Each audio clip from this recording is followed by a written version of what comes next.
Hi guys, what's up? Pag-usapan natin yung e-travel arrival. Uuwi ka ba ng Pilipinas? Pwede mong gawan ng e-travel yung family mo or kamag-anak. Mas okay din to kung magta-travel nga kayo guys as a family or as a group.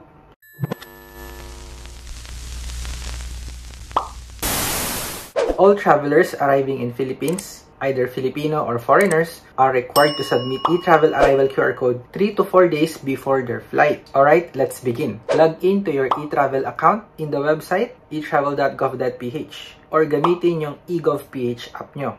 Kung wala ka pang account sa e-travel, pwede mong panoorin to. Click sign in and then log in using your email and your password.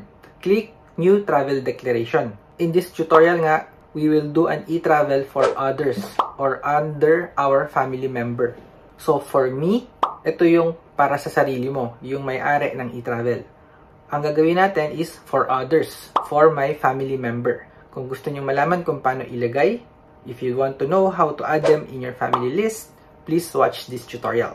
So anyway, I will do one for my wife, Rhea. Click niyo yung others at ilagay yung information nila sa loob. Air, kasi nga magta-travel tayo gamit ang eroplano. So guys, arrival ang pipiliin natin kasi dadating tayo ng Pilipinas. Yung departure, ito ay palabas ng Pilipinas. Press continue. So guys, kung kulang ng photo, click nyo lang to and then i-upload or gamitin yung camera para maglagay ng profile photo ng family nyo. Choose which passport. Is it Philippine passport or foreign passport? For example, yung AFAM nyo, so kailangan nyo piliin yung foreign passport. Pero kung Pilipino, just choose Philippine passport. Lahat ng sagot ay base sa passport. Ilagay ang first name, middle name, last name o apelido. Gender, my wife, Rhea, babae, kaya female. Birthday or kaarawan. Gamitin ang calendar.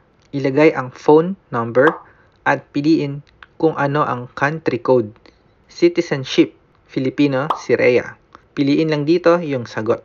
Sa country, kung saang bansa pinanganak. Pumili din sa options dito. Siyempre, Philippines, ilalagay natin.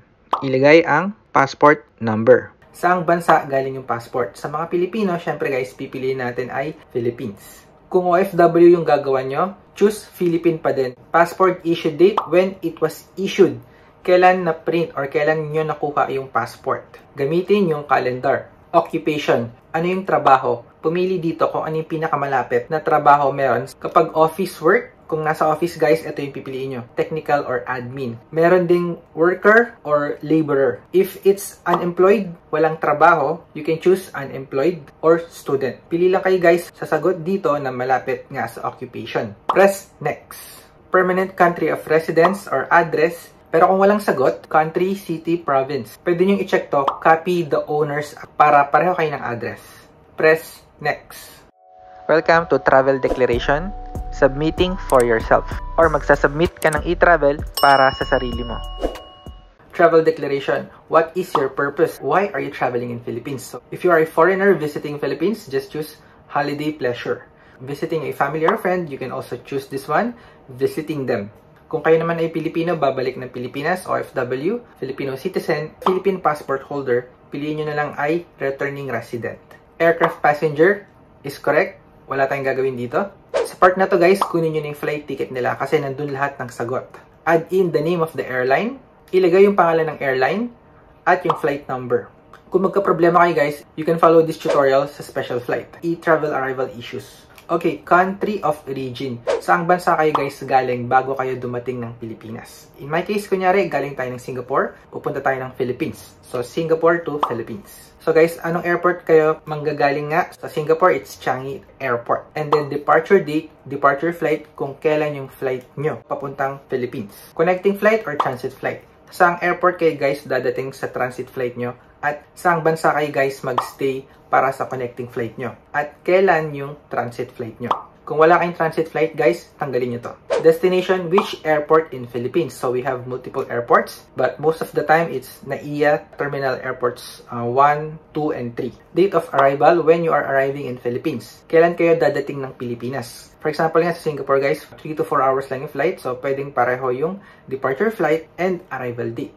Destination address in Philippines. What is your address when you arrive in Philippines? For tourists, just choose from the hotel list or you can type it here. If you are visiting a family or staying in your family friends, just choose residence. Sa mga Pilipinong babalik ng Pilipinas, pwede nyo piliin yung residence at ilagay yung address nyo. Or piliin nyo na lang yung same as permanent resident nung account owner para hindi na kayo mahirapan maglagay ng address. Kung meron kayong connecting flight pagdating ng Philippines, piliin yung transfer via airport. Ilagay kung saang airport sa Pilipinas at saang bansa pupunta after ng Pilipinas.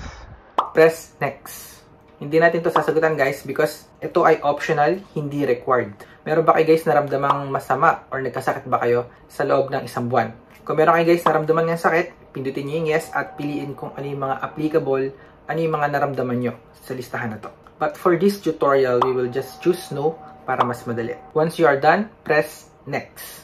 Customs declaration and currency declaration is too long. Let me just give you a brief explanation. As long as you're not bringing these items that are prohibited, weapon, drugs, pinagbabawal na gamot, and those items that you are not bringing in excess of what is limited, you don't need to declare anything. For cigarettes, you can only bring 2 rims or 50 cigarette sticks.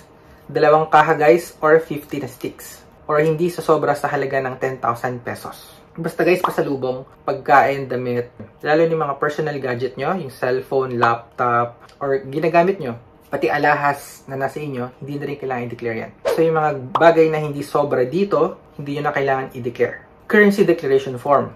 Just don't bring money guys, more than 50,000 pesos, or foreign money which is 10,000 USD. If you do, you need to file a document to Bangko Sentral ng Pilipinas. It is so troublesome. Just bring enough cash. For OFW, wag na kayo magdadala ng cash na ganito kalaki. Ilagay nyo na lang sa bangko or sa online savings nyo or digital wallet para hindi na kayo mag-declare. So for this tutorial, we are not declaring anything. Nothing to declare. Accompanied family members, kung may kasama kayo guys na 18 years old pataas or minors na 18 years old pababa, ilagay nyo lang dito kung ilan. Kung walang kasama, ilagay nyo 0. Number of check-in bags. Kung meron kayong check-in guys, ito yung maleta nyo nga na may gatong kabigat na 20 kg o 30 kg. Sa inyong OFW, magdadala ng TV, appliances, dapat ilagay nyo rin yung guys as check-in baggage. Hand carry item. Ito guys yung 7 kg na dala nyo na nilalagay sa ibabaw ng upuan. Head cabin.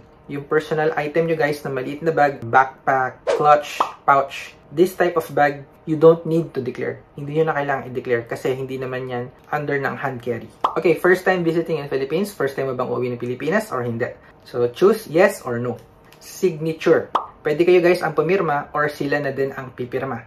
Pumirma lang sa loob ng box. Kung nagkamali ng signature guys, pwede nyo pindutin yung clear para ulitin. Kung okay na, click next. Okay, we're almost done. Double check your information, your personal detail, flight information, customs declaration, flight info. I-check nyo guys yung mga information, dapat walang mali yan. Kung meron kayong gustong baguhin, pindutin nyo previous.